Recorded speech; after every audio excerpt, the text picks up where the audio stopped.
Voilà, on va parler un peu de la politique. Il s'est dit kabiliste. Il défend les valeurs de kabiliste. Lui, il aussi dit qu'il est poutiniste.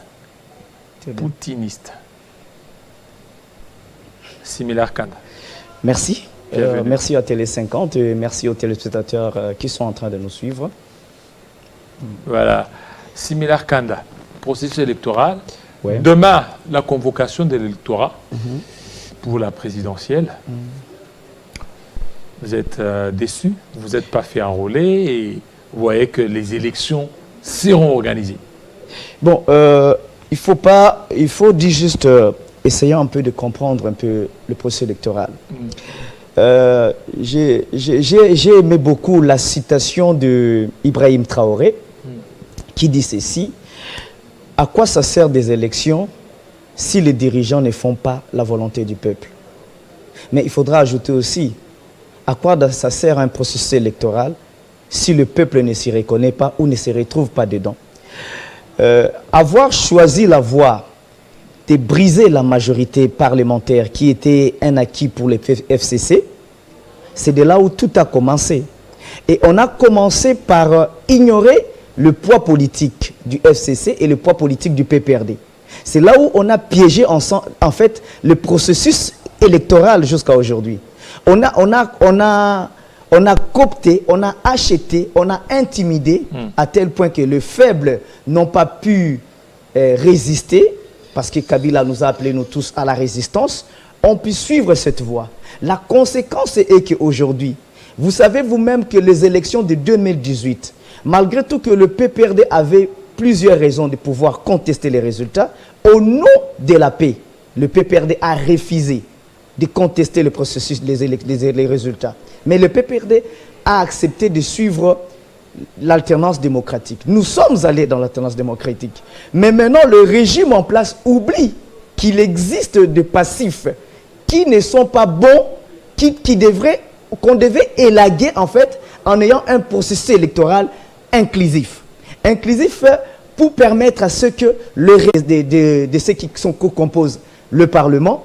Et au Parlement, on a étouffé le PPRD. Or, vu le poids du PPRD, le PPRD ne veut pas dire les personnes cooptées au nom du PPRD. Le PPRD veut dire prendre les gens que le PPRD a mandatés, que le FCC a mandaté, qui vont représenter. C'était un mécanisme de pouvoir aussi nous aider à pouvoir apaiser les esprits, vu les élections de 2018, à pouvoir aussi nous permettre d'aller vers un processus véritablement apaisé pour nous permettre d'avoir des institutions véritablement démocratiques. Mais maintenant, là, on a des élections pour des élections, on a un processus électoral qu'on impose par la force au peuple, un processus électoral qui se déroule par des voies et des mécanismes qui ne sont pas démocratiques, mais qui sont plus l'imposition et la force. Lorsque le parti prenant, le PPRD, n'a pas le même poids politique ou n'a pas le même passif politique que le petit parti qu'on a créé ici, qui ont des noms pratiquement, des diminutifs, des biscuits ou des bonbons comme ça, qu'on a créé par centaines. Tous ces partis politiques n'ont pas le même poids que le PPRD. Donc on ne peut pas dire que parce que les autres partis ont accepté et que le PPRD et d'autres partis politiques ont critiqué, d'autres ont critiqué, mais ont préféré s'engager tout en critiquant. Mais il y a plus de 900 partis politiques qui vont aux élections. Non, il n'y a pas plus de 900 partis politiques au Congo. On sait réellement que la CENI... Si le PPRD n'est pas partant, mais il y a les autres plus de c'est ça la bêtise. C'est ça la bêtise de croire que... Après que le PPRD ait pu exercer le pouvoir démocratique, ait pu exercer le pouvoir, ait pu gérer le pays, après qu'il ait pu accepter d'aller aux élections, malgré tout, il a accepté le verdict, mais les gens continuent, vont vous dire que le PPRD n'a pas, non, le PPRD n'a pas le même passif ou le même actif que les autres partis politiques. Et lorsqu'on ne tient pas compte de ça, c'est l'arrogance. Et cette arrogance-là, elle est suicidaire pour la République. Nous avons dénoncé ces processus électoraux qui ne conduit. Vous imaginez l'IDPS qui amène les listes de députés, des candidats, de ces candidats. Lorsque vous voyez les listes, beaucoup ont décrié. Plus de 419, tous appartenant à une même tendance ethnique. La conséquence, c'est quoi? On connaît l'appétit dévorant de l'IDPS, qui veut tout avoir. Lorsqu'ils vont, vu qu'ils contrôlent totalement la CENI, lorsqu'ils vont nous composer un parlement où ils auront une majorité écrasante, une majorité tribale, parce que leur liste au départ est déjà tribale, la conséquence, c'est que les citoyens ne vont pas se retrouver. Donc, la cohésion nationale sera fragilisée. Donc, l'unité nationale sera fragilisée. Et ce processus électoral, au même moment, le M23 qui contrôle une bonne partie de la République. Il faut que les gens oublient, quand on parle de Bunagana, quand on parle de Rutshuru, quand on parle de Masisi, cette zone-là, l'étendue, c'est plus vaste que Kinshasa. Le M23 contrôle pratiquement un État. Et on a maintenant le EAC qui est en train à chaque fois de repousser les limites. Le EAC avance plus, mais on chasse le FRDC, le FRDC est en retrait. Et la zone là, et lorsqu'on va dans de telles élections, c'est pour dire tout simplement que nous acceptons que la République démocratique du Congo, c'est balkanisé. Et puis de deux, ce que les gens oublient. Les gens disent que bon, en 2018, il n'y avait pas Yumbi, mais Yumbi, c'était pour des questions sanitaires, des questions internes. Mais par contre, l'Est du pays, les Rutshuru maintenant, l'Est du pays, c'est une question de sécurité nationale. Le pays n'est pas dans son intégralité totale. Et on nous dit l'armée a avancé, l'armée est devenue plus grande. Mais c'est triste, l'armée est devenue plus grande. Pourquoi? Mais l'armée est en train de se professionnaliser. Non, mais c'est ça les désordres de ces régimes. Un militaire dans un pays en guerre, le champ de formation pour les militaires, c'est le front. Aucun militaire n'est devenu excellent en étant sur les centres de formation. Tout militaire dans tous les pays du monde, le militaire, c'est en fait la pratique. C'est là où dans la pratique, le militaire se perfectionne. On a une armée, mais je pense que le mieux n'allait pas être de prendre cette armée et de prendre des recrues et de mettre tout le monde dans la formation et de se dire qu'après la formation, après avoir reçu des théories, ils seront mieux à faire face à une pratique. Ça, c'est en fait une distraction. On donne des uniformes aux militaires, mais les uniformes qu'on donne aux militaires, quand Joseph Kala, le gouvernement ancien, quand il avait doté l'armée de des uniformes, c'était sur quoi? Il y avait eu un contrôle biométrique qui avait conduit à la remise des cartes SIM. Mais maintenant, quel est ce contrôle? On donne les uniformes aux militaires de la même manière qu'on donne des habits aux enfants. Donc, sans tenir compte de quoi que ce soit. Donc, la conséquence, c'est qu'on n'avance pas. On est plus dans une distraction qui fragilise l'unité nationale, la sécurité nationale et la paix intérieure de ce pays. Donc, ce processus électoral pour l'intérêt général, on doit l'arrêter. On doit nous permettre d'aller vers une voie conciliante, rassembleur de la République. Et cette voie-là ne partira que de deux points. Le premier point, la démission du chef de l'État et la constitution des organes pouvant nous permettre d'aller... Parce que tout simplement, mais pourquoi, actuellement... Mais pourquoi vous voulez qu'il démissionne? Parce qu'il est c'est le format constitutionnel. Non. Il est en cours de mandat, il est en train de... Il n'y a rien qui peut le pousser à démissionner, alors que tout fonctionne normalement. Rien ne fonctionne normalement. Vous allez, quand vous dites tout fonctionne normalement, je vous parle par rapport à quoi? Rien ne fonctionne normalement. Mais l'unité nationale est fragilisée. Mais toutes les institutions, toutes les institutions sont au point. L'unité nationale, comment ça fonctionne pas normalement? Mais vous voyez l'unité nationale fonctionner correctement. Avec tout ce que nous constations, tout ce que les analystes sont en train de déplorer, les nominations tribales, le tribalisme qui est érigé en mode de gestion, en mode de gestion institutionnelle, en mode de gestion du pays. Ça, c'est la fragilisation de l'unité nationale. Mais comment? Écoutez, nous avons le président, une autre tribu, le Premier ministre, autre tribu, nous avons le président de l'Assemblée nationale, autre tribu, le président du Sénat, autre tribu. Mais vous voyez où les tribalismes? Vous tombez dans l'interface qu'on nous a placée. Cette interface qui est juste pour justifier l'unité nationale. Cette interface ne justifie pas l'unité nationale. Regardez la plupart des nominations. Regardez la liste de nominations de nouveaux magistrats. Le professeur Mpongo de la faculté catholique qui avait décrié, qui avait dénoncé. Regardez la liste des candidats IDPS. Regardez toutes les nominations, tout ce qu'on donne comme décision, tout ce qu'on nomme, tout ce qu'on a nommé en bas là-bas. Ça, c'est juste l'interface qu'on a placée pour distraire la nation. Donc, je pense qu'on doit être dans le concret. Je pense qu'on ne peut pas baser le bon fonctionnement de l'État sur base de l'argent des caisses pour faire des petits travaux, organiser des fêtes. Non, le bon fonctionnement de l'État est évalué sur base de l'esprit qu'on imprime dans la direction et dans la marche de l'État. C'est cet esprit-là qui caractérise en fait la bonne marche de l'État. Ce n'est pas en fait les à côté ou l'embellissement qu'on peut faire. Est-ce que faudra-t-il cette fois-ci dialoguer pour... Bon, le problème maintenant, c'est que je vous dis vrai, nous ne sommes pas prêts.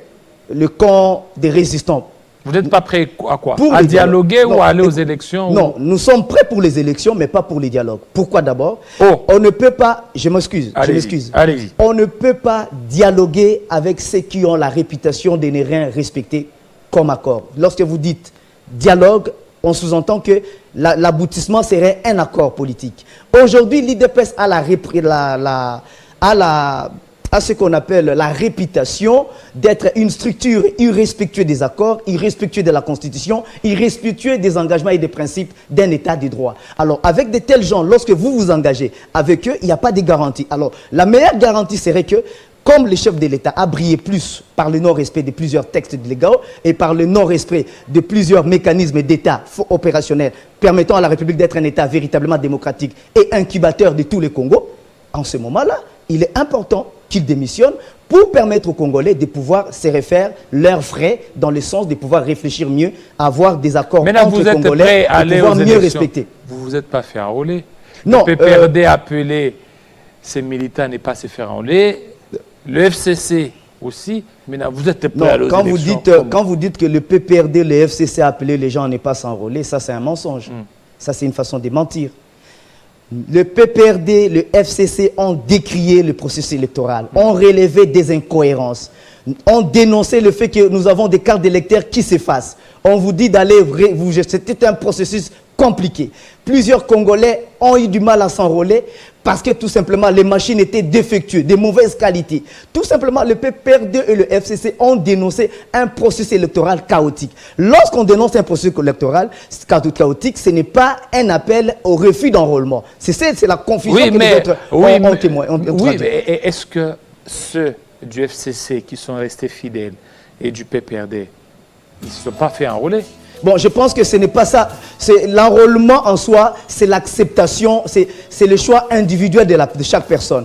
Donc, lorsque l'institution décrit le fonctionnement et que les citoyens décident individuellement de refuser à aller s'enrôler, ça c'est les cas individuels qui restent. Mais le PPRD et le FCC en soi n'ont pas instruit les citoyens à ne pas s'enrôler, mais nous constatons tout simplement que c'était un processus chaotique qui nous conduit en fait vers le chaos. Donc on doit s'inspirer un peu des autres États pour nous permettre d'avoir un processus qui ne pourra pas nous imposer. Parce que tout simplement, ce sont les impérialistes qui ont tué la qualité de la démocratie en Afrique. Parce que tout simplement, ils ont toujours cherché à se servir du processus électoral pour imposer des dirigeants que le peuple ne reconnaisse pas et à soutenir des régimes qui ne font pas la volonté du peuple en Afrique. C'est pourquoi le panafricanisme qui se réveille en termes de révolutionnaires permet à ce que nous puissions avoir un nouveau ère en Afrique. Et il faudrait que la République démocratique puisse comprendre tout simplement que l'Afrique, les Congolais n'ont plus besoin du statu quo. Lorsqu'on est au pouvoir, on a les langages des solutions. On n'a pas les langages politiques, mais on a plus de solutions à proposer. Et l'IDPS au pouvoir a plus de langage politique d'un acteur politique qui est là pour critiquer, pour dire que c'est Kabila ou c'est Kabila. Mais lorsque même ils commettent même des débits, aujourd'hui, ils disent c'est Kabila. Même lorsque les mots qui sont nés, aujourd'hui, tout est devenu noir. Même ce que Kabila a laissé noir, même ce que Kabila a laissé blanc, tout est devenu noir. Donc, le sentiment d'appartenir à une nation forte, elle est en train de disparaître. Il est important que nous puissions faire renaître le Congo, un Congo nouveau, un Congo qui pourra partir sur des bases démocratiques et sur les bases panafricanistes et patriotiques. Voilà. Et vous avez votre carte d'électeur? Je peux vous dire que j'ai ma carte d'électeur. Vous l'avez? Oui, je l'ai. Donc vous êtes allé à l'encontre des décisions du FCC? Non, là c'est mal comprendre les choses. Il y a ceci. Là c'est mal comprendre les choses. Il n'y a pas eu une instruction formelle en disant ne pas vous enrôler. Il n'y a pas eu cette instruction. Vous savez qu'on a besoin, on n'a pas de carte d'identité. Il y a des transactions qu'on doit faire. Il y a des démarches administratives qu'on doit faire. Donc par souci d'acquérir un document administratif, on peut acquérir ce document, mais pas sur le plan politique pour aller voter. Non. C'était le souci de pouvoir palper les processus électoraux, palper la qualité. Et vous allez voter pour qui? Non, nous n'allons pas voter, nous n'allons pas participer à ces élections, mais individuellement, j'ai obtenu mon document comme document administratif pouvant m'aider à faciliter mes contacts, mes déplacements ou les droits de pouvoir acquérir des documents administratifs. C'est un peu cela là où je suis en tant que citoyen. Donc je n'ai rien bafoué parce que il y a plusieurs cadres qui ont dit cela. Donc aujourd'hui, le plus important est de reconnaître que moi je vous dis, ça m'a permis de voir que par exemple dans des centres les machines étaient défectueuses et d'autres cartes venaient déjà utilisées. Des cartes venaient déjà, lorsqu'on veut vous donner la carte, comme dans le centre où j'étais, je me suis enrôlé, les cartes lorsqu'on met pour imprimer, ça indiquait déjà carte déjà utilisée. Donc il y avait déjà des numéros qu'on avait déjà retirés. Ça m'a permis de palper cette réalité, de connaître et de comprendre que le processus électoral est tellement chaotique, c'est un processus qui est tourné plus à faire de Félix Tshisekedi un président, mais un président qui ne fait pas la volonté du peuple, je pense que c'est chaotique. Merci beaucoup, Similar Kanda. Je vous remercie énormément. Je remercie Télé 50 pour cette opportunité. Je pense qu'il est important que nous puissions construire ces pays sur des valeurs saines, pas sur des tribalismes comme mécanisme de manipulation ou la distraction. L'IDPS est en train de miser plus sur l'avenir et de manipuler l'avenir des Congolais. C'est pourquoi vous verrez, ils disent lutte contre les tribalismes, mais ils appliquent les tribalismes. Vol, ils appliquent les vols. Parce que tout simplement, dans 10 ans, dans 20 ans, lorsqu'ils seront plus au pouvoir, ils vont venir mentir à nos enfants. Tu vois, on a attaqué le Rwanda, tout simplement parce qu'ils vont utiliser les images que les gens ont défilées ici à Kinshasa. Tu vois, on luttait contre le tribalisme. Ils vont se servir des discours qu'ils ont dit. Mais or, nous qui avons vécu, nous avons la responsabilité de dénoncer dans le but de permettre à ce que celui qui viendra après Félix Tshisekedi ne puisse pas retomber dans les mêmes erreurs, que les Congolais sachent que le mal est le mal. Le mal ne deviendra pas le bien. Similar Kanda. Merci fidèles téléspectateurs, vous avez été nombreux depuis 7 heures. Restez branchés sur Télé 50. Tout à l'heure, ça sera 11h, 11 minutes d'infos en langue, 12h un documentaire, 13h la grande édition. Ça sera avec Jennifer Moussouboula, Kayembe.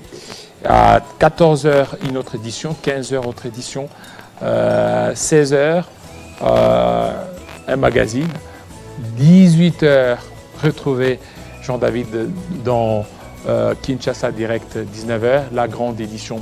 Ça sera avec Arlette Boutella. Restez branchés sur Télé 50. À très bientôt et ciao.